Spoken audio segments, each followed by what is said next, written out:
wide misperceptions about what's going on in Guantanamo, who the people in Guantanamo actually are.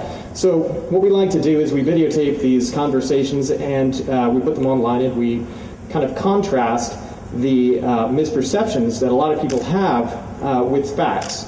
So one of the misperceptions that's very common, that maybe a lot of you have heard, is that the people in Guantanamo are the worst of the worst terrorists. This is something that was said over and over again by United States officials about 10 years ago at the beginning of the War on Terror, when Guantanamo had first been opened, or the detention center there.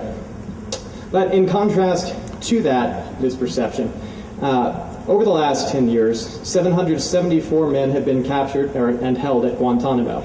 But of those 774 men, only 5% of those have been captured by the United States itself.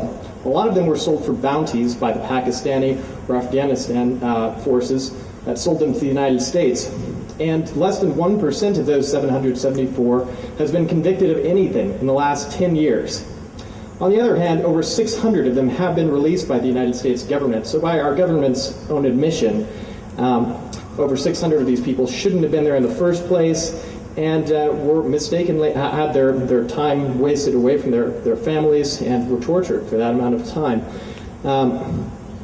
The current situation in Guantanamo is a little bit different. There's 171 men still there. Of those 171 men, 89 have currently been cleared for release by our own government, but have not been released for one reason or another. And I just wanted to share a little bit with you that one of the detainees wrote just recently, a couple months ago, on the 10th anniversary of Guantanamo. He published this in the New York Times. His name is Lakhdar Boumediene. He says, "Some American politicians say that people at Guantanamo are terrorists, but I've never been a terrorist. I left Algeria in 1990 to work abroad. In 1997, my family and I moved to Bosnia and Herzegovina at the request of my employer, the Red Crescent Society of the United Arab Emirates. I served in the Sarajevo office as Director of Humanitarian Aid for children who had lost relatives to violence during the Balkan conflicts. In 1998, I became a Bosnian citizen. We had a good life, but all of that changed after 9/11. For 7 years, I was held without explanation or charge. During that time, my daughters grew up without me. They were toddlers when I was imprisoned, and we were never allowed to visit or speak to, they were never allowed to visit or speak to me by phone. Most of their letters were returned as undeliverable, and the few that I received were so thoroughly and thoughtlessly censored that their messages of love and support were completely lost. Had I been brought before a court when I was seized, my children's lives would not have been torn apart, and my family would not have been thrown into poverty. I share my story because 171 men remain at Guantanamo. And most of those men remain there without charge or trial to this day. But despite how incredibly depressing that sounds, there are people that are doing things about this.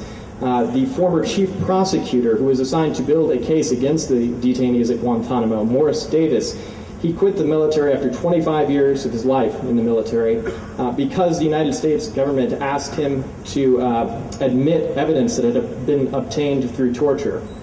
Another man who's speaking out about this is former Guantanamo guard Brandon Neely, whom I got to meet over the last year, who actually saw photos of the vigil that we've been doing online, and we came into contact.